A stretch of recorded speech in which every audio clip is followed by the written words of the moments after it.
Je vous invite à vous asseoir.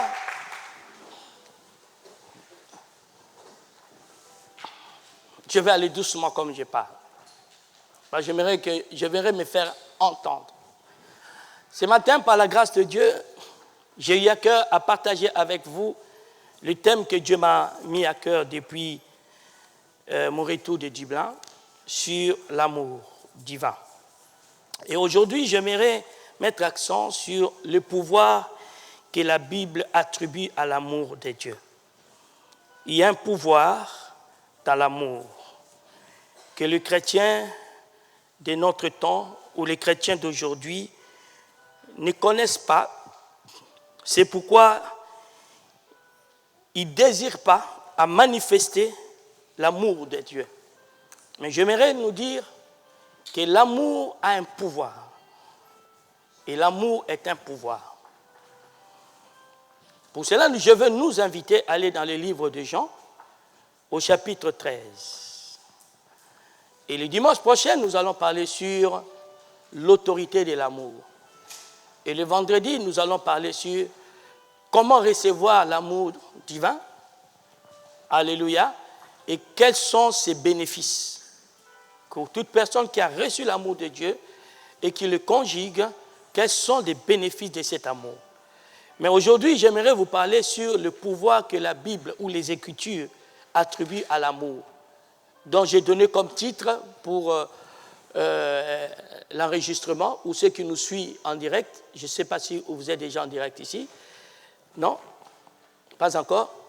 Voilà. Donc ça doit être notre objectif pour le mois de septembre, qu'on passe nos cultes en direct ou en live. Donc, le titre sera « Le pouvoir de l'amour divin ». Jean 13, ça sera un peu long, je ne sais pas qui va le lire pour nous, du premier verset jusqu'au verset 17. Et je souhaite qu'on le lit point par point, verset par verset. On y va. Jean 13, verset 1. Avant la fête de Pâques... Ma fille, j'aime bien quand on lit, que tu sois debout, si ça ne te dérange pas. Voilà. Jean 13, verset 1. Avant la fête de Pâques, Jésus, sachant que son heure était venue de passer de ce monde au Père, et ayant aimé les siens qui étaient dans le monde, mit le comble à son amour pour eux. Stop. La première chose, on nous dit que ce qui amène la Pâque spirituelle, la Pâque de la rédemption, c'est une expression d'un amour profond. La Pâque que vous et moi, nous réclamons, nous revendiquons comme une bénédiction, n'est que l'expression de l'amour d'une personne envers notre race. Et la Bible dit, ayant aimé les siens, il a voulu mettre le comble dans cet amour. Ok? C'est ça la Pâque. Il a exprimé, il a manifesté son amour. Ok? Quand on vous dit la Pâque, c'est quoi? C'est l'expression de l'amour divin. C'est l'expression de l'amour que Christ a eu pour moi, pour que je sois sauvé, pour que j'entre dans la faveur divine, pour que je puisse recevoir les bénédictions de Dieu, pour que je sorte de toutes les malédictions générationnelles, pour que je devienne enfant de Dieu, pour que je puisse changer de statut, que je devienne roi, je devienne sacrificateur. Tout ça, pour que j'entre dans ce bénéfice, il a fallu qu'une personne qui manifeste son amour à mon égard, cette personne c'est Jésus. Vous êtes sauvés à cause de l'amour. Vous êtes justifiés. Je ne sais pas s'il faut dire à cause ou grâce. Grâce à l'amour, hein? Grâce à l'amour. Vous êtes devenus enfants de Dieu grâce à l'amour. Alléluia. Vos fautes sont effacées grâce à l'amour. Alléluia. Oh, j'ai dit à quelqu'un, vous irez au paradis grâce à l'amour. Il n'y a rien d'autre si ce n'est l'amour que Dieu a conjugué, a témoigné pour vous. L'amour a un pouvoir. L'amour est puissant. On y va. Verset 2. Et après le souper, lorsque le diable avait déjà inspiré au cœur de Judas Iscariote, fils de Simon, le dessein de le livrer, Jésus, qui savait que le Père avait remis toutes choses entre ses mains, qu'il était venu de Dieu et qui s'en allait à Dieu, se leva de table, ôta ses vêtements et prit un linge, dont il se ceignit. Ensuite, il versa de l'eau dans un bassin et il se mit à laver les pieds des disciples et à les essuyer avec le linge dont il était ceint. Il vint donc à Simon-Pierre et Pierre lui dit : « Toi, Seigneur, tu me laves les pieds ? » Jésus lui répondit : « Ce que je fais, tu ne le comprends pas maintenant, mais tu le comprendras bientôt. » Pierre lui dit : « Non, jamais tu ne me laveras les pieds. » Jésus lui répondit : « Si je ne te lave pas, tu n'auras point de part avec moi. » Simon-Pierre lui dit : « Seigneur, non seulement les pieds, mais encore les mains et la tête. » Jésus lui dit : « Celui qui est lavé n'a besoin que de laver ses pieds pour être entièrement pur, et vous êtes purs, mais non pas tous. » Car il connaissait celui qui le livrait, c'est pourquoi il dit : « Vous n'êtes pas tous purs. » Après qu'ils eurent lavé les pieds et qu'ils eurent pris ses vêtements, il se remit à table et leur dit : « Comprenez-vous ce que je vous ai fait ? Vous m'appelez maître et seigneur, et vous dites bien, car je le suis. Si donc je vous ai lavé les pieds, moi, le Seigneur et le Maître, vous devez aussi vous laver les pieds les uns aux autres, car je vous ai donné un exemple afin que vous fassiez comme je vous ai fait. En vérité, je vous le dis, le serviteur n'est pas plus grand que son Seigneur, ni l'apôtre plus grand que celui qui l'a envoyé.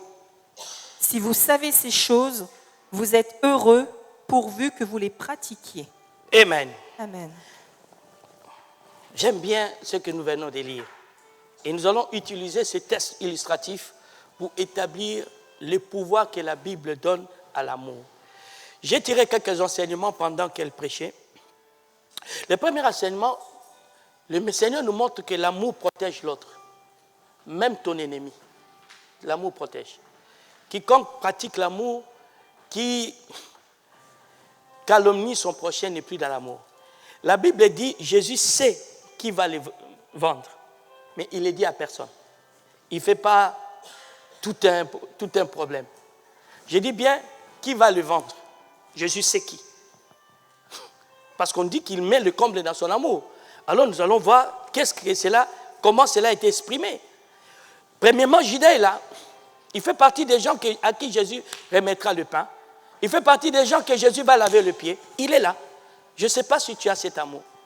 De savoir protéger même les faibles. Même les gens qui ne méritent pas être aimés. La deuxième chose que j'ai découvert dans ce qu'on nous dit, l'amour nous amène toujours au service des autres. À se faire plus petit. Afin de servir l'autre. Quiconque a de l'amour pour un tiers, il doit tout faire pour le servir, pour lui apporter le bonheur. Et troisième chose que je trouve dans ce texte, que nous allons développer au fur et à mesure, c'est l'amour veut toujours rendre l'autre meilleur. Il leur purifie. Donc, il enlève l'or aux pauvres. Il enlève l'or. Voilà, tout à l'heure, je sortais de mon bureau. Je vois Franck Alteni de relax. Je ne suis pas habitué. Voilà, ce poste-là se fait pour quand même des gens qui sont à un tenue officiel. Amen. Je l'ai demandé, il m'a partagé un peu ses soucis et j'ai commencé à lui parler. Pourquoi? Parce que je veux qu'il soit meilleur. Je veux qu'il soit meilleur. L'amour veut toujours rendre l'autre meilleur. Malheureusement, au jour d'aujourd'hui, au milieu chrétien, les gens veulent être au-dessus des autres. Oh, Jésus se met à leurs pieds. Il commence à laver. On dit, il donne la raison, il dit, pour que vous soyez purs, pour que vous soyez meilleurs, consommables, appréciables, respectables, honorables. L'amour. Et autre chose que j'ai trouvé encore dans l'amour, oui, c'est ça, voilà, L'amour partage. Il commence à leur donner le pain. Lui-même, prenez. Il partage. Alors pourquoi Jésus fait toutes ces choses? Parce qu'il leur dit, si vous comprenez ces choses, mettez-les en pratique. Et lorsque vous le mettrez en pratique, vous serez heureux. Cela veut dire ton bonheur dépend de l'expression de l'amour que tu manifestes. Tu es malheureux dans la vie parce que tu n'as pas de l'amour. Quand tu seras un homme, une femme rempli d'amour, tu seras heureux dans ta vie. Tu seras heureux. Nous allons le développer, ne vous inquiétez pas. Mais pour que vous cherchiez cet amour, vous devez comprendre. Il dit, comprenez-vous, verset 12, comprenez-vous ce que je vous ai fait. Mais qu'est-ce qu'il a fait? Il n'a qu'exprimé l'amour. Il n'a fait qu'exprimer son amour pour les siens. Il n'a fait qu'exprimer. Il n'a pas vendu Jean et Judas. Il n'a pas voulu être servi. Il n'a pas voulu être égoïste. Il n'a pas voulu être au-dessus des autres. Mais il n'a fait que donner le meilleur aux autres. Si l'Église pouvait encore trouver des hommes et des femmes de ces rangs, l'Église va changer. Le ministère va entrer dans d'autres dimensions. Mais lorsque dans l'Église, l'amour disparaît, c'est comme si on venait d'éteindre la lumière dans une grande salle. Et il fait très noir. Moi, je prie Dieu pour qu'il nous donne le cœur qui aime. Essayons un peu de définir l'amour. Lorsque la Bible parle de l'amour, qu'est-ce qu'il entend? Nous savons tous, il y a 3 mots que la Bible utilise pour parler, les Grecs utilisaient pour parler de l'amour. Il y a quoi? Philo, héros et agapé. Philo, c'est l'amour fraternel, l'amour affectif. Héros, c'est l'amour sensuel, ou tout ce qui touche entre l'homme et la femme. Ce n'est pas sexuel, mais tout ce qui touche l'homme et la femme. Ok? Là où ça vient de l'érotisme et tout ça. Les héros. Et agapé qui veut dire l'amour divin. L'amour divin est un commandement. Ce n'est pas une question d'émotion, mais c'est un pouvoir, une force spirituelle que Dieu donne à une personne. Ce n'est pas une histoire de sentiments. Parce que si cet amour s'exprimait par l'affection, Dieu serait l'être le plus malheureux au monde. Parce que voir tout ce qu'il a créé comme créature, et la majorité menait une vie aussi sale, aussi dégoûtante, alors je crois que Dieu serait malheureux.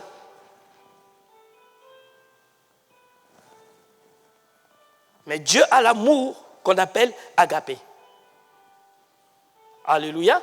Et de cet amour-là que nous sommes en train de parler. Lorsque nous lisons 1 Jean 4, verset 8, on nous dit que cet amour-là, agapé, Dieu ne l'a pas, mais Dieu l'est. Il est cet amour. Il n'a pas cet amour, mais il est lui-même cet amour. Donc si quelqu'un veut parler de l'amour de Dieu, il veut dire simplement, si quelqu'un dit « j'ai l'amour de Dieu à moi », il veut dire simplement « j'ai Dieu à moi ». Or, quiconque a Dieu dans tous ses attributs. Cela veut dire on doit attribuer à l'amour toutes les capacités divines. Parce que Dieu est amour. Donc si Dieu est tout puissant, sa puissance ne peut que se manifester par l'amour. Si Dieu est omniscient, son omniscience ne peut que manifester par l'amour. Je prends un exemple. Lorsque nous avons commencé à surfer dans les dons de révélation, ou des prophéties. Au départ, on le manifestait pour prouver aux gens qu'on avait un don. Donc cela veut dire quoi? Quand les gens venaient à l'église, ceux qui ne marchaient pas bien, on leur dévoilait, on leur exposait, on libérait ces choses publiquement. Et quand les gens étaient là étonnés, et tout ça, nous on se sentait forts. Savez-vous qu'on ne marchait pas dans l'amour?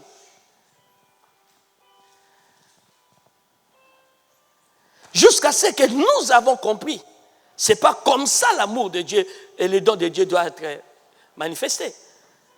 Nous devons aimer les gens auprès de qui Dieu nous envoie exercer nos ministères ou notre ministère. L'amour est Dieu. Et parce qu'il est Dieu, il a tous ses attributs. Quelqu'un peut dire amen avec moi. J'ai encore trouvé que l'amour, selon 2 Thessaloniciens 3, verset 5, l'amour est un élan du cœur qui nous pousse à faire du bien autour de nous. Qui nous pousse à faire du bien autour de nous. 2 Thessaloniciens 3, verset 5. Cela veut dire, quiconque a de l'amour du prochain doit être une personne qui veut toujours aider, servir l'autre, permettre à l'autre à se réjouir. Comme Jésus l'a démontré, l'amour consiste à faire du bien autour de soi. De cette affaire, j'ai gagné plus que ce que vous pensez. Je vous avais dit. Et j'étais en train d'investir, j'avais besoin de 350 000 € dans un immeuble. Et aujourd'hui, cet immeuble, dans moins d'un an, vaut 1 800 000 et quelques euros, dans un an. Et je reçois le message de la personne qui est en train de le construire, qui me dit, depuis qu'il fait mon immeuble, il avait, si c'est 20 salariés, il est aujourd'hui, si c'est entre 100 et 500 salariés. Il est en train de construire 5, comment on appelle ça, centres commerciaux. Parce que j'ai agi dans l'amour, sans attendre de recevoir quelque chose, Dieu a fait exploser des bénédictions. Rappelez-vous, je vous avais dit, j'ai dit, il y a quelque chose qui va arriver dans ma vie. Je vous avais dit, l'immeuble vaut aujourd'hui sa valeur réelle, 350 000. Et je vous dis, dans les 350 000, l'architecte lui-même a mis son argent. Ça ne se fait pas. Il a dit, parce que depuis que je touche ton immeuble, j'ai son SMS là, je peux vous le faire lire. Depuis que je touche ton immeuble, ta joie a transformé ma vie, a béni ma vie. Aujourd'hui, c'est un jeune qui venait de l'Afrique du Sud. Aujourd'hui, je voyage qu'en business class. Je traite qu'avec des ministres, des premiers ministres. Il me montre sur son profil des immeubles. Je crois que tu le vois, non? Des immeubles, des centres commerciaux qu'il est en train de construire. Même pas un an. Je dis bien, ça ne fait pas un an. Donc, bientôt un an. Si je vends ce truc-là, c'est parce que des ministres viennent déjà demander, est-ce qu'on peut acheter ça? Je leur ai dit non. Le quartier a pris, en fait, ça a pris de valeur parce que le quartier a pris de la valeur. Vous imaginez? L'amour. Quand vous savez faire du bien aux gens qui sont autour de vous, vous êtes en train de déclencher une force spirituelle dans votre vie. Je réponds. C'est la raison pour laquelle tu peux aller voir le plus grand sorcier de ta famille. Pour que moi, je puisse échouer. Tu vas échouer, toi. Et lui-même, il va mourir. Parce que toute ma vie, j'ai toujours cherché à faire du bien aux gens qui sont autour de moi. Ceux qui me connaissent, ils vous diront. Je n'ai pas commencé quand je suis devenu là, non. Papa, c'est un de mes premiers disciples. On allait à Épernon distribuer des riz aux gens. J'achetais, j'amenais, on distribuait aux membres de notre cellule. Écoutez-moi, bien-aimés. Vous ne pouvez pas dire, je suis dans une église, je suis chrétien, j'ai de l'amour du prochain, mais je ne sais pas réjouir le cœur des gens. Je ne sais pas faire du bien aux autres. Vous ne pouvez pas. Quiconque a de l'amour, tu es quelque part, tu dois faire du bien aux gens qui sont autour de toi. Leur faire vraiment du bien. Vous êtes encore avec moi ou vous êtes déjà dépensé ailleurs? Non, vous êtes témoin. Quand on vous demande, honorant telle personne, on avait l'histoire de maman Claudine. D'autres n'ont même pas honoré. Moi, je vous donne ce que moi, je bénéficiais. Je n'ai pas eu un pasteur, je n'ai pas eu une exhortation, je n'ai pas eu... Non. Ma fille, mais faire du bien, c'était ta source de bénédiction. Si tu ne le sais pas. Je l'ai lu pour toi, non? Le message de mon architecte. Je l'ai lu devant toi, non?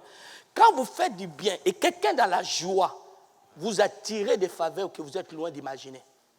Mais quand tu le fais avec un mauvais esprit, ça ne va pas attirer la faveur. Mais quand tu le fais par amour du prochain, vous allez attirer des faveurs vers vous. Qui sont des personnes aujourd'hui, dans cet exercice qui vient de passer, tu as des souvenirs. Tu dis, j'ai fait du bien à telle personne.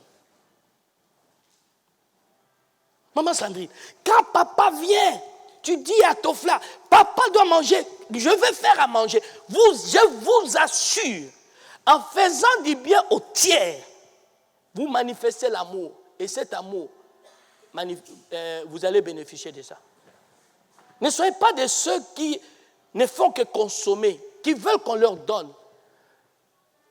Soyez de ceux qui donnent aux autres. Non, j'entends pas des amen. Non, j'entends pas des amen. J'ai écrit quelques pensées toujours dans ce domaine de l'amour. J'ai compris une chose, que l'amour est une exigence qui cherche à produire le meilleur chez l'autre. C'est une exigence qui cherche à produire le meilleur. C'est-à-dire, dans Proverbe 3, verset 12, on nous dit, Dieu châtie ceux qu'il aime. Pourquoi Dieu nous punit? Pourquoi Dieu nous châtie? Pourquoi Dieu nous corrige? Pas parce qu'il nous en veut, mais il veut que nous devenions meilleurs.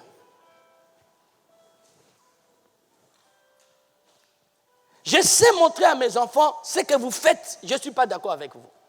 Pas parce que je les en veux, mais je veux qu'ils soient meilleurs. Hébreux 12, verset 6. Si vous avez de l'amour, vous ne devez pas encourager les gens à aller dans le mal. Vous devez exiger que ceux qui sont autour de vous soient au top. C'est ça l'amour. Il châtie ce qu'il aime. Et si je peux, je ne vais pas vous montrer ce que ça signifie dans Deutéronome 8, du verset 3 jusqu'au verset 6, il dit même, il nous a humiliés. On dit, Dieu les a humiliés dans le désert. Pour que nous apprenions, l'homme ne vit pas de pain seulement, mais de toute parole qui sort de la bouche de Dieu. Il faut que toi, parent, il faut que toi, doudou, quand tu vois un être que tu aimes, commettre le mal, tu dois le faire savoir, c'est que tu fais mauvais. Tu ne le tues pas, tu sauves son âme. Paul a dit, nous sommes même prêts à livrer vos corps à Satan pour sauver votre âme. Si aujourd'hui on parle de ce genre de règles, vous allez quitter, vous allez dire, il est trop dur. D'ailleurs, c'est l'erreur que j'avais faite quand j'étais trop dur. Tout le monde servait l'Éternel avec sérieux. Si. Là, tout le monde servait l'Éternel. L'erreur que le jour que je fais asseoir tout le monde. J'ai dit, dites-moi ce que vous pensez. C'est le jour que l'Église a commencé à souffrir. Le vrai amour doit exiger, pas conseiller, exiger envers celui que tu aimes, qu'il soit meilleur. Qu'il soit meilleur. En tout cas, je peux vous assurer, je vais y avoir tout ce que mes enfants font, que ce soit décoration, que ce soit quoi, je veille. Je veille. Je leur dis, ça ne ressemble pas à un enfant de Dieu. Je crois qu'une fille doit se mettre en valeur. Mais je ne crois pas qu'il doit s'habiller comme une prostituée. Je ne crois pas qu'il doit se maquiller comme... non, avec extravagance. Nous devons rester dans la modestie. Tout ce qu'on doit faire doit être fait dans la sobriété. Et c'est ça la classe. J'ai vu un ministre là qu'on montre qui a fait un dégât où il a dépassé. Quand j'ai écouté ce truc, j'ai dit, les Français aiment les polémiques. Et quand j'ai vu seulement sa femme, j'ai dit, c'est normal, elle aime telle vie. Allez maintenant regarder, vous allez voir. Tu as vu la femme? Comment elle est? Quand tu vois la femme, tu dis, cette femme aime bien les bling-bling. Alléluia. Hein? Vous n'avez pas suivi? C'est pas sa télé. Mais sa femme m'a directement montré qu'elle, là, pour ses cheveux, il faut des millions. Voilà. Vous devez utiliser l'amour pour rendre meilleurs ceux qui sont autour de vous. Vous devez utiliser l'amour. Pas la haine. L'amour. Pour les rendre meilleurs. Quand il faut être dur avec eux, sois dur. Parce que tu sais, si tu n'es pas dur, il va persévérer dedans. Et un jour, tu souffriras parce qu'il est dans la souffrance. Quelqu'un peut dire amen avec moi? J'ai encore trouvé que l'amour est le socle de toute attitude noble. Et le socle de toute attitude noble. Et le socle de toute aptitude, donc potentiel, parfaite. Le socle de toute attitude noble et toute aptitude, donc ça dit potentiel, parfaite. Et il est le socle de toute action excellente. De toute action. Quiconque veut évoluer dans l'excellence, il doit avoir l'amour. Quand il est ministre de Dieu, il a l'amour de ce qu'il fait. Quand il est épouse d'eux, il a l'amour de ce qu'il fait. Alors, il fait tout pour être la meilleure femme du monde. Le meilleur mari, le meilleur papa du monde. Parce que je ne vais pas décevoir le mien. Je ne vais pas leur décevoir. Je poserai des actes qu'il faut. Je ferai ce qu'il faut. Je les aime tellement. L'amour va me pousser à l'excellence. Quand vous voyez dans l'église une personne s'arrêter ou faire des choses sans excellence, dites-vous, il n'a pas l'amour de ce qu'il fait. Il n'a pas l'amour.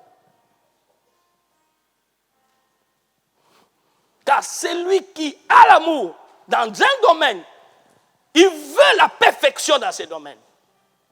Il a un don. Il veut la perfection dans ce qu'il a. Il aura toujours une attitude meilleure parce qu'il veut réussir. Il veut s'en sortir. La plupart des gens que je vois, comme j'ai dit même à Franck, la plupart des gens, vous voyez, qui refont les mêmes erreurs, c'est tout simplement parce qu'ils n'ont pas l'estime d'eux-mêmes. Le jour que vous aurez l'estime de vous-même, appréciez que vous êtes des créatures extraordinaires, des missionnaires de Dieu sur la terre, vous allez prendre au sérieux votre propre vie. J'aime ma vie plus que toute autre chose. Après Christ, je m'aime moi-même. Je peux vous assurer, je m'aime moi-même. Et quand je viens comme ça, je dis, je veux me faire des plaisirs, ça je dois le faire plaisir. Parce que je n'ai pas été créé pour être ridicule, pour être méprisable. Ayez de l'estime de vous. Tu aimeras ton prochain comme toi-même d'abord. C'est-à-dire, si je dois avoir une hygiène de vie correcte pour conserver la bonne santé, je dois le faire. Je dois le faire. Si je dois m'améliorer dans un domaine, je dois le faire. Je ne vais pas être ridicule. Dès que je suis arrivé à Dublin, j'ai atterri. J'étais à Air France. Et comme je faisais partie des premières personnes qui sortaient, je suis resté muet. J'arrive à la frontière, je donne mon passeport. Directement, le policier me parle en français parce qu'il a dit qu'il a affaire en français. J'étais content, j'ai appelé la prophétesse, j'ai dit, je n'aurai pas de soucis ici, tout le monde parle français. Mais bien aimé, dès que je suis arrivé à l'hôtel, je entends maintenant les gens commencent à parler anglais. Et j'étais là, je ne savais pas de quoi leur dire. Ils m'interrogeaient, je me suis senti tellement ridicule. Quand je suis rentré ici, j'ai attrapé ma fille là, j'ai dit, hey, on m'a dit que tu es professeur d'anglais, il faut m'apprendre l'anglais. Parce que j'aimerais la prochaine fois, je l'ai même dit à l'apôtre, la prochaine fois je viendrai ici, je dois parler anglais couramment. Parce que je me suis senti touché dans ma fierté, dans mon amour propre. Tu vois, la femme de chambre vient, et te dit, je vais nettoyer ici. Toi, tu commences à nettoyer.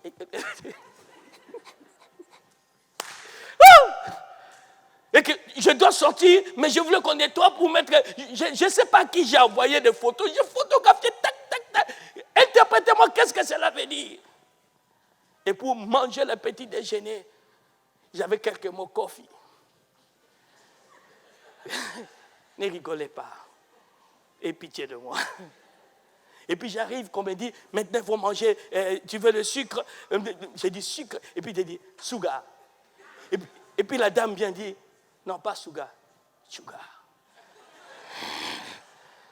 Mais tu t'es senti, et comme je m'aime moi-même, je me suis dit, la prochaine fois, je pourrais au moins tenir une discussion avec eux.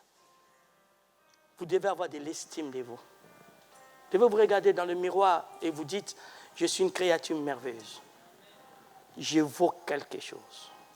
Je ne suis pas n'importe quoi, alors je ne peux pas me mélanger avec les gens. Je partageais avec la révérende de Dieu une des choses qui détruit beaucoup d'enfants de Dieu. Ils n'ont pas d'estime d'eux-mêmes. Vous savez, quand tu t'es habillé en jean, tu peux t'asseoir où tu veux. Mais quand tu es habillé comme moi là, on te donne une chaise, tu veilles sur voir si c'est bien ça. Pourquoi? Parce que tu sais les coûts que ça t'a coûté le vêtement. Mais si tu savais que c'est toi qui donnes la valeur au vêtement, mais malheureusement, tu n'as pas d'estime de toi-même. Tu manges n'importe comment. Tu écoutes n'importe quoi. Tu regardes n'importe quoi. Tu vois que tu prends du poids, non. Tu veux quoi? Que la sécurité sociale puisse encore avoir, comment on appelle ça, des déficits? Parce que tu ne veux pas bien te tenir. Moi, je suis allé, le médecin m'a dit, tu vas perdre 20 kilos. Je me suis mis. J'ai regardé, j'ai vu que les amis commencent à m'avaler. J'ai dit, moi, au moins, je dors bien. Je vous assure, tu dors bien. Des petites douleurs, des petites remontées gastriques que je pouvais avoir, tout a disparu. Des problèmes de lombaires, tout a disparu. Oh, c'est agréable, hein, quand on sait prendre soin de soi-même. Ayez de l'estime pour vous. N'attendez pas que d'autres personnes vous disent que vous êtes magnifique. Vous-même, commencez à vous conjuguer les verbes aimer. Je m'aime. Je m'aimerai toujours. Je m'apprécie. Donne des bonnes acclamations à ton Dieu, s'il te plaît.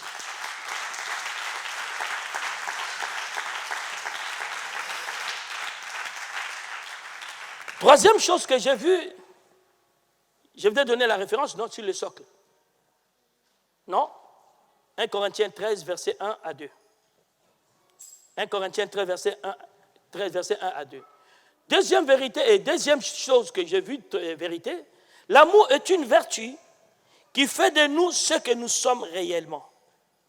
L'amour est une vertu qui fait de nous ce que nous sommes réellement. Ou en d'autres termes, qui nous révèle qui sommes-nous réellement. La Bible dit, si tu poses des actes pour être vu, sans amour, tu ne vaux ou tu n'es rien. Si tu dis des choses, si tu t'exprimes, si tu te montres, mais tu fais ces choses-là sans amour, tu n'es rien. Cela veut dire, quiconque a de l'amour est quelque chose. Quiconque a de l'amour est quelque chose. Il a un poids, il a une identité, il a une personnalité, il a un caractère. Parce qu'il a de l'amour, il est quelque chose. Je préfère être dans la société quelqu'un que être dans la société perdu. C'est-à-dire, je suis seulement ce que les gens disent que je suis. Mais moi-même, je n'ai aucun avis sur moi-même. Tout ce que je ferai, si je le fais sans amour, je ne suis rien. Cela veut dire, si j'ai l'amour à moi et je fais des choses par amour, je suis quelque chose. Dis à quelqu'un, comme j'ai l'amour, je suis quelque chose. Dis à quelqu'un, comme j'ai l'amour, je suis quelque chose. Voilà, là vous avez ça dans 1 Corinthiens chapitre 13, verset 2 et verset 3. Verset 2 et verset 3. Et quatrième vérité que j'ai encore révélée, l'amour est une force spirituelle qui produit les effets qui surpassent toute connaissance humaine. L'amour est une force spirituelle qui produit des effets qui surpassent toute connaissance humaine.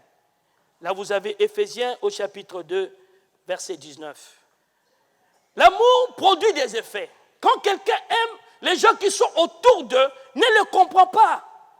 Commence même à lui dire, mais lui, il est tébé, lui, il est fou, il est n'importe quoi. Regardez comment ça a choqué les Israélites. Voir le Messie mourir à la croix, ça les a choqués. Mais quand vous regardez ce que l'amour de Dieu a produit, c'est du surnaturel. Ça dépasse tout entendement. C'est grâce à sa mort aujourd'hui, nous pouvons imposer les mains aux malades et les malades sont guéris. Ça dépasse l'intelligence humaine. Ça dépasse. Quand vous avez l'amour, vous allez produire des choses, des effets, des réalités qui vont impressionner votre entourage, qui va dépasser les gens.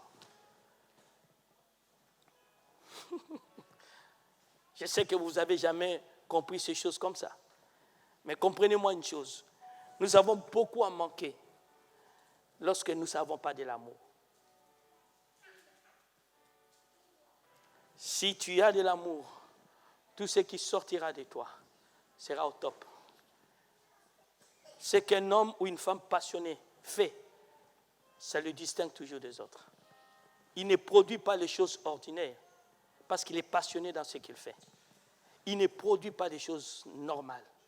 Et à combien plus forte raison, pour ceux qui ont l'amour de Dieu, quand vous manifestez cet amour, je peux vous assurer, vos résultats, que ce soit dans les études, que ce soit dans le mariage, quel que soit le domaine où vous allez engager l'amour, vous aurez des résultats étonnants.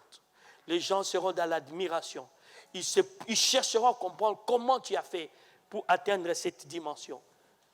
Aimer, c'est une force spirituelle qui te permet d'atteindre des dimensions que tout le monde ne peut pas atteindre.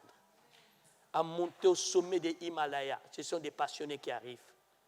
À être le premier dans la course automobile, ce sont des gens qui aiment cela. Toi, tu vas dire, mais qu'est-ce qu'ils cherchent?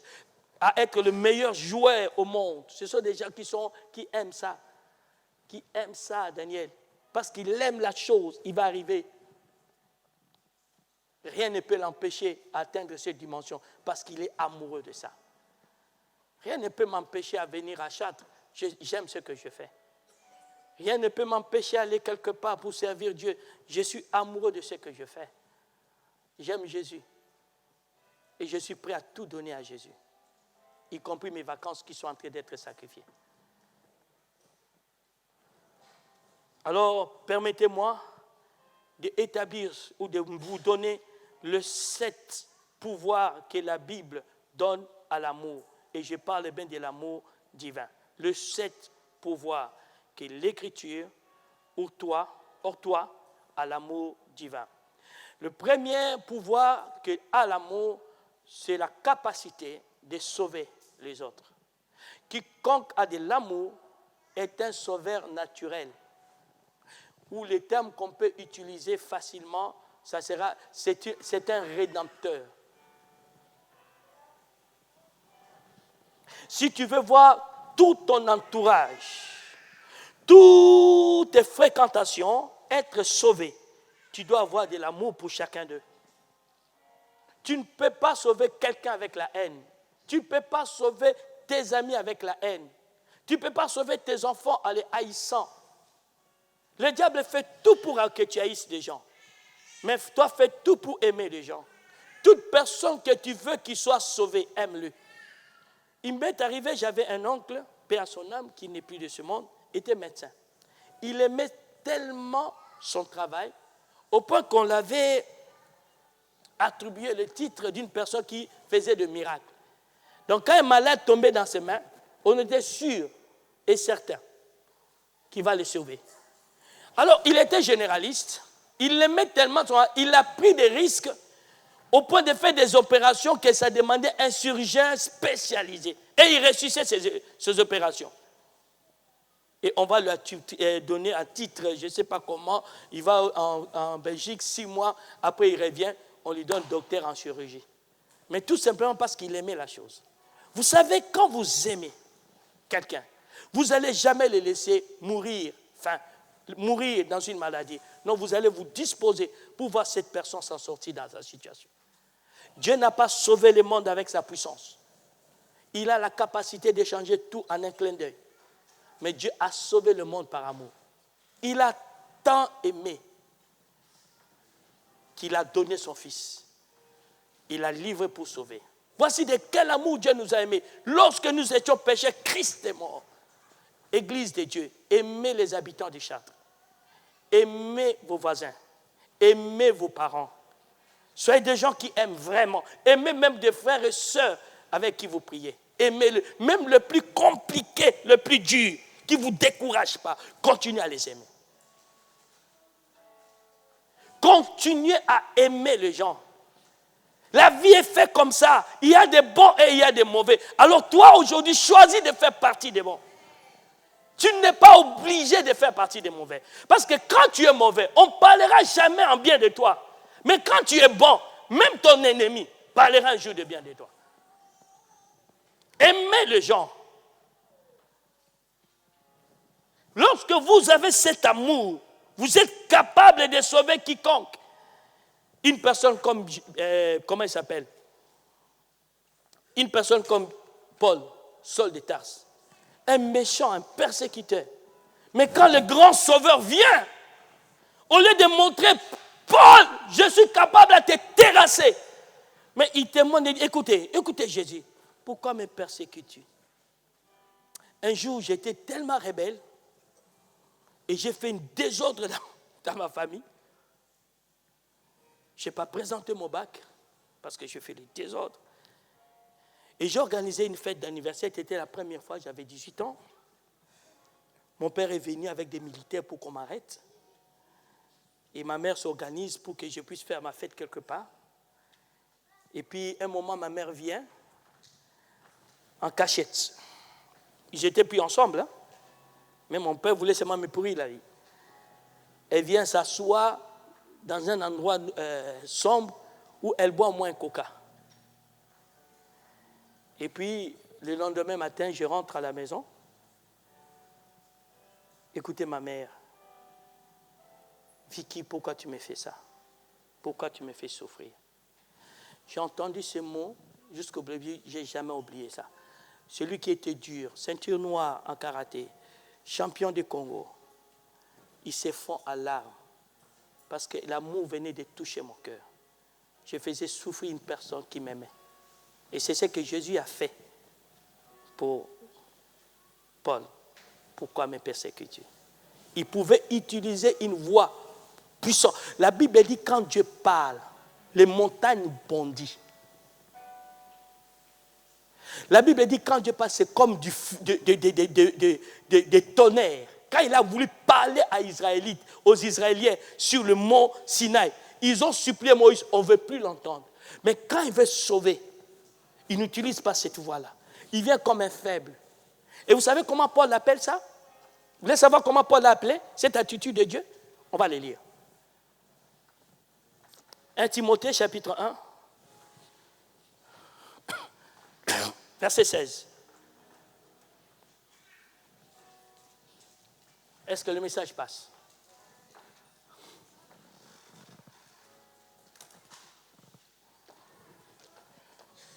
Timothée 1, verset 16.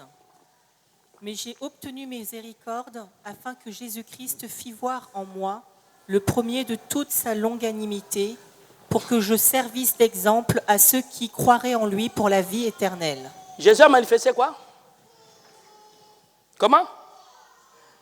Il a manifesté la longanimité. Ça veut dire quoi?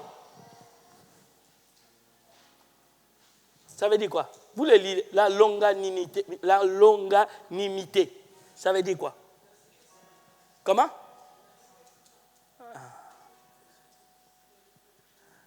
Une compassion excessive.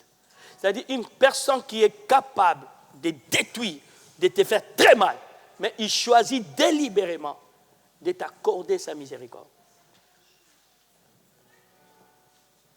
Alléluia. Il est capable, merci ma fille, il est capable de te faire très mal. De te faire très mal. Vous voulez sauver quelqu'un qui vous est cher. N'utilisez jamais la force. N'utilisez jamais l'arrogance. N'utilisez jamais l'insolence. N'utilisez jamais la vengeance. Ça ne change personne. Ça transforme personne, ça sauve personne. Utilisez l'amour. Tu vas les sauver. Je disais à quelqu'un, tu vas les sauver. J'ai arrêté la colère par rapport à ça. J'ai arrêté à être quelqu'un de violent par rapport à ça.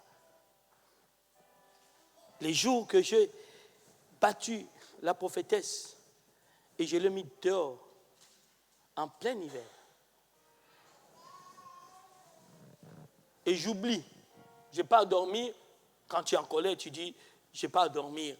Et vers 5 heures, 3 heures par là, tu viens ouvrir la porte. Tu vois, la personne était allongée à côté de la porte, sans manteau, sans quoi que ce soit. Et je l'ai regardé. Je me rappelle toujours ce que je lui ai posé comme question. Pourquoi tu restes avec un homme comme moi? Pourquoi tu restes avec un homme comme moi? Sa réponse était parce que je t'aime. À partir de ces jours-là, j'ai dit, prie pour moi que Dieu m'enlève la colère. J'aimerais avant qu'on ait des enfants, que je sois plus colérique ou irritable. Écoutez-moi, bien-aimés. Si vous ne savez pas que l'amour est un atout pour vous, pour changer sauver les gens qui sont autour de vous, vous allez passer à côté des choses. Et les gens vont se perdre autour de vous. Parce qu'il y avait un chrétien qui ne savait pas aimer, même pas son patron, même pas ses collègues les plus compliqués, les plus imbéciles.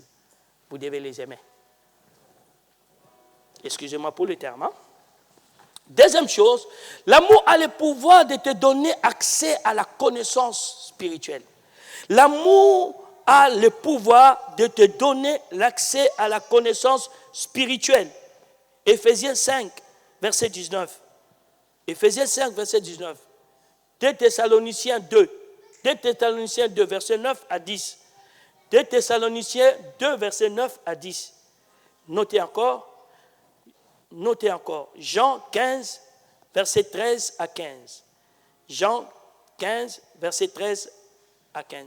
Mes amis, très souvent, j'entends les gens parler de la révélation. Je veux accéder à la connaissance de la parole. Mais aimes-tu Dieu? Tu ne peux pas accéder à la connaissance parfaite des choses si tu n'as pas de l'amour.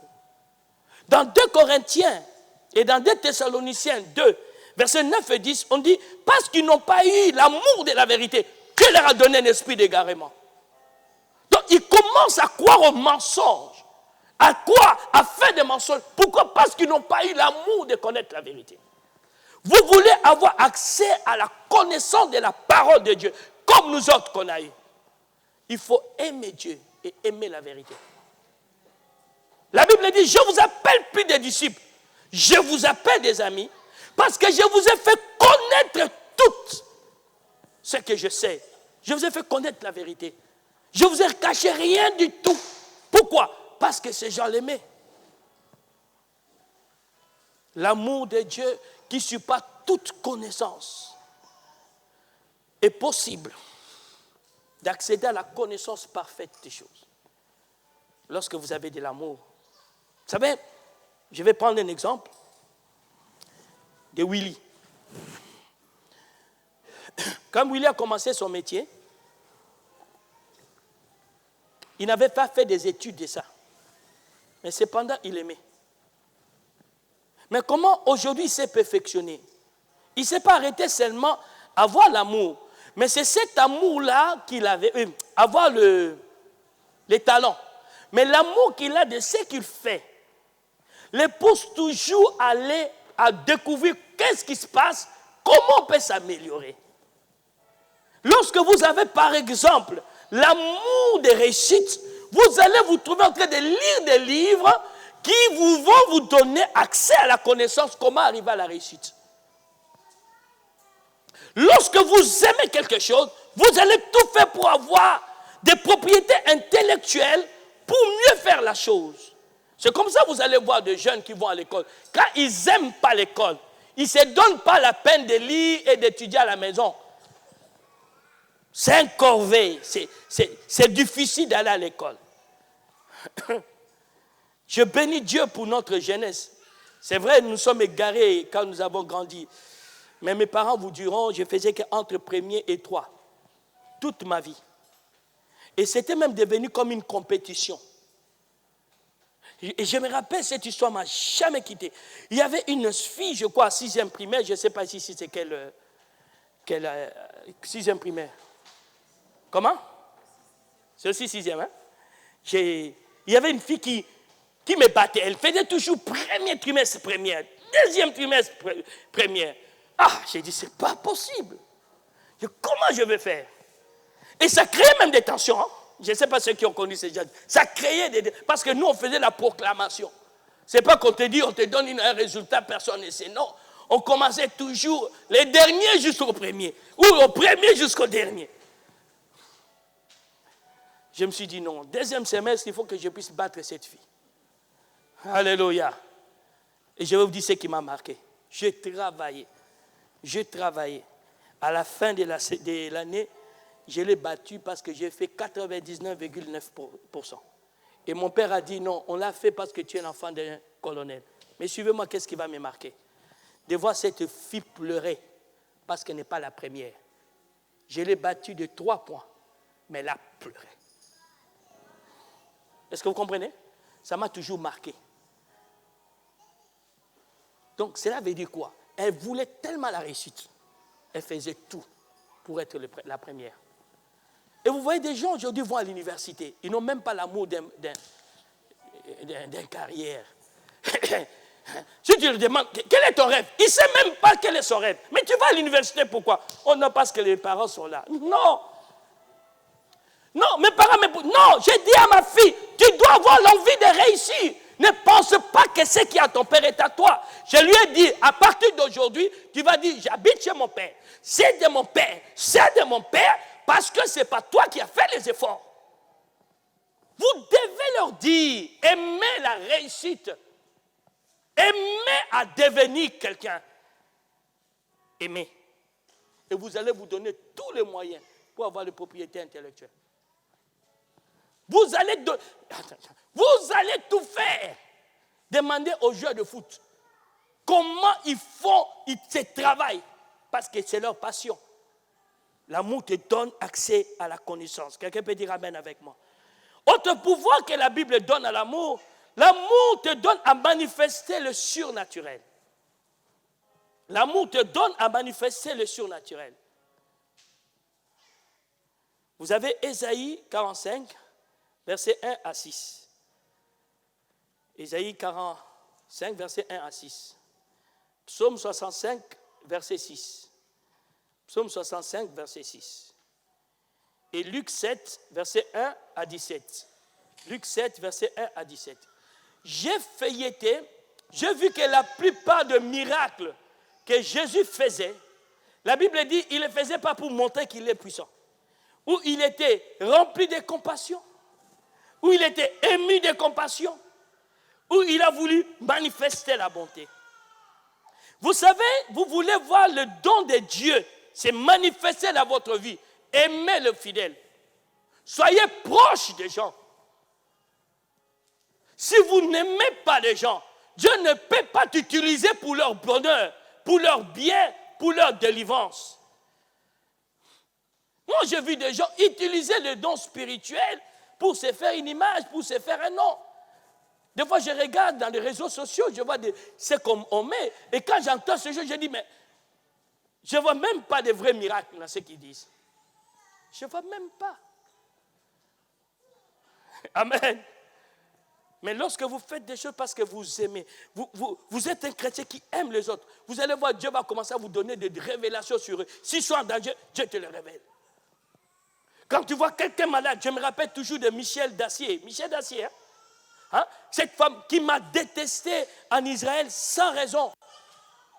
Qu'elle ne voulait pas me parler. Au point que je me suis dit, mais elle est raciste cette femme. On ne se connaît pas, pourquoi elle me traite comme ça? Et je commençais à l'éviter dans l'ascenseur. Quand elle veut monter l'ascenseur, je traîne.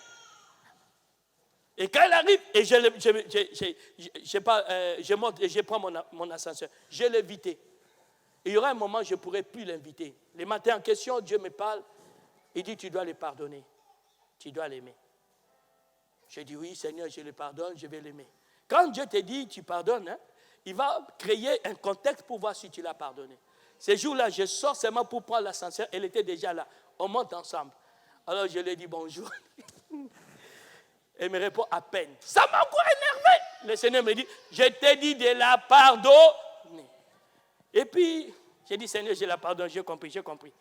On commence à marcher dans la vieille ville de Jérusalem. Elle fait une crise de sciatique, mais très forte. Elle était déjà une femme âgée. Elle est toujours vivante. Elle fait une crise de sciatique très forte. Elle tombe. Maintenant, le temps qu'on appelle les pompiers, Michel Allard me regarde et dit, ah, Victor est là. Viens prier pour elle. Oh. Si. Viens prier. Là, c'est maintenant que tu réalises. Alors, je commence à entendre les témoins du Saint-Esprit. Bon, maintenant, si tu ne le pardonnes pas, regarde, tout le monde compte sur toi. Donc, je n'avais rien fait. J'ai dit, mais j'ai déjà pardonné. Alors, si tu as pardonné, tu le sauras aujourd'hui. Et je suis parti, j'ai prié pour lui. Instantanément, il s'est mis debout. La douleur a disparu. quand vous avez un don spirituel, soyez quelqu'un qui aime les autres. C'est pourquoi entre les dons, 1 Corinthiens 12 et 1 Corinthiens 14, il y a 1 Corinthiens 13. Tu ne peux pas être quelqu'un qui a un don prophétique, un don de miracle. Tu ne salues pas des gens à l'église. Tu choisis qui parler. Non, non. Même les chrétiens les plus durs, tu dois apprendre à les saluer. Parce qu'il y a un problème, Dieu va t'utiliser toi. J'attendais quelqu'un dire un bon amen. Tu veux manifester le surnaturel, fais ce que je t'ai dit. Alléluia. Et j'ai vu encore autre chose qu'on va aborder ça dimanche prochain, à long et à large. L'amour te donne le pouvoir de la bénédiction, ou accès à la bénédiction. L'amour te donne accès au pouvoir de la bénédiction. Vous allez comprendre. Genèse 12, verset 1 à 3. Genèse 12, verset 1 à 3. Galates 3, verset 8 à 14. Galates 3, verset 8 à 14. Et pour finir, Éphésiens 1, verset 3. Beaucoup de gens veulent être bénis, mais Dieu ne peut pas leur bénir parce qu'ils n'ont pas l'amour. Parce qu'à chaque fois Dieu bénit une personne, il veut que cette personne soit une source de bénédiction pour les autres. Tout ce que Dieu donne à un tiers, il veut qu'il le partage une partie avec d'autres. Si vous voulez avoir une vie bénie, ou vous voulez avoir une vie où vous sentez vraiment l'Éternel déverse sur vous la bénédiction, aimez les gens. Aimez les gens. Soyez capables d'investir sur les autres. Dieu est en train de chercher des bonnes personnes pour qu'ils puissent déposer dans leurs mains des bénédictions pour les autres. Et quand toi, tu ne sais pas aimer les autres, si Dieu te donnait des millions, tu seras égoïste. Quelqu'un peut dire amen avec moi. Mais quand vous aimez les gens, Dieu est fier de vous. Vous attirez la bénédiction et vous devenez directement les pourvoyeurs. Jamais vous allez m'entendre dire, Seigneur, bénis les pauvres. Jamais vous allez m'entendre dire, Seigneur, bénis mon voisin. Je prie toujours, Seigneur, bénis-moi pour bénir les autres. Parce que je sais tout ce que Dieu mettra dans ma main. Je vais les partager avec quelqu'un. Tout. Je dis bien tout. Alléluia. Je ne me vois pas passer des vacances seul. Oh, il n'y a eu aucune vacance que ma famille est venue ici qu'on ne s'est pas mélangé avec d'autres personnes.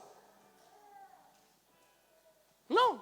Je vais toujours trouver, j'ai dit, allez passer des vacances avec de telles personnes. Pourquoi? Parce que je dis, si Dieu m'a béni, c'est pour manger avec d'autres personnes. Des amis hommes d'affaires me diront quelque chose. Ils m'ont dit, un gâteau, ça se déguste bien lorsqu'on les partage avec d'autres personnes. Alors, tu vas essayer. Achète-toi un gâteau d'anniversaire seul. Allume tes bougies. Achète le champagne. Commence à manger. Ça n'aura pas le même goût. Mais invite des amis. Quand vous commencez à manger, vous allez savourer ça. Vrai ou faux? Alors, sois quelqu'un qui aime les autres pour que Dieu te donne de belles maisons, afin que des amis viennent passer du temps avec toi. Écoutez, si vous êtes ce genre de chrétien qui, quand il reçoit quelque chose, il est égal que pour lui, Dieu ne peut pas te bénir.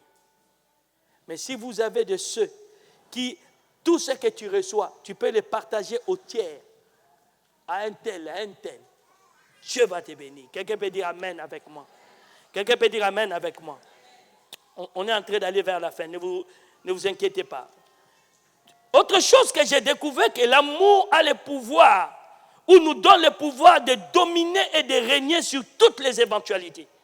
Je répète, l'amour nous donne le pouvoir de dominer et d'assujettir toutes choses. 1 Corinthiens 15, versets 24 à 26. 1 Corinthiens 15, versets 24 à 26.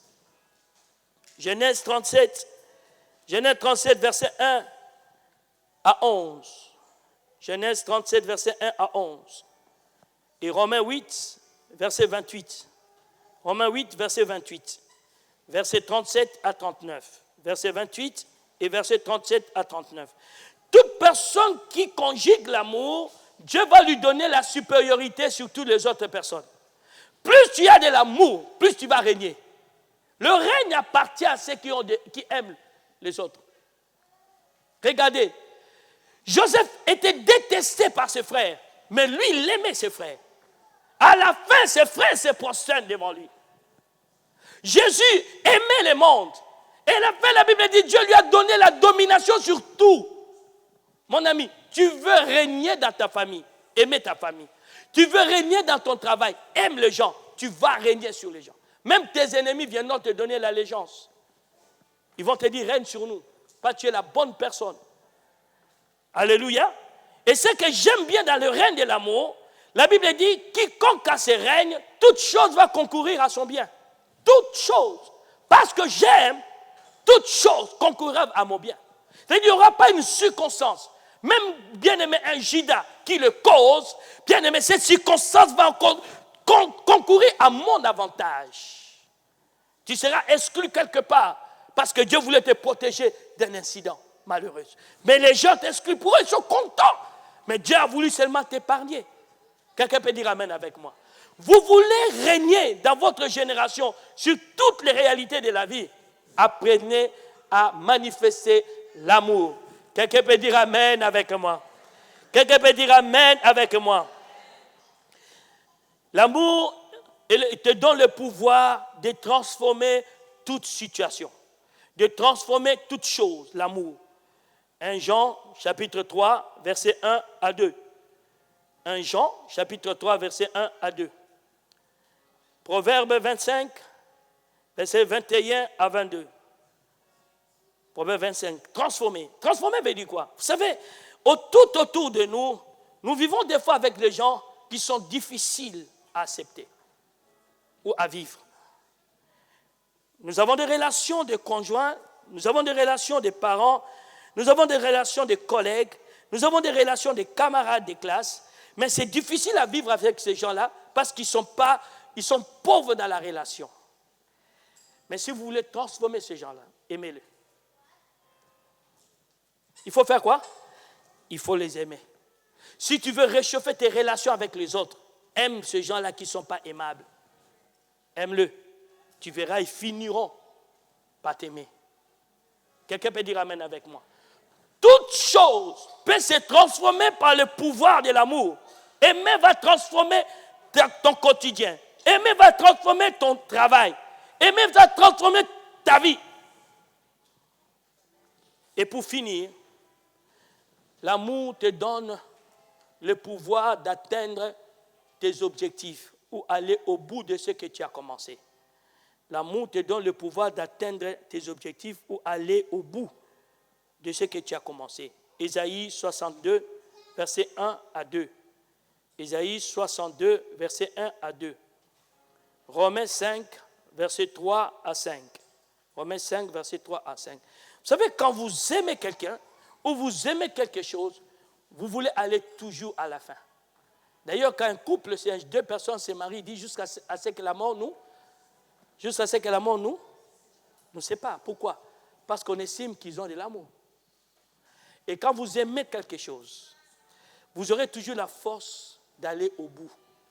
Là où tout le monde se décourage, là où tout le monde abandonne, là où tout le monde dit c'est trop dur, toi tu vas dire j'irai jusqu'au bout parce que j'aime la chose.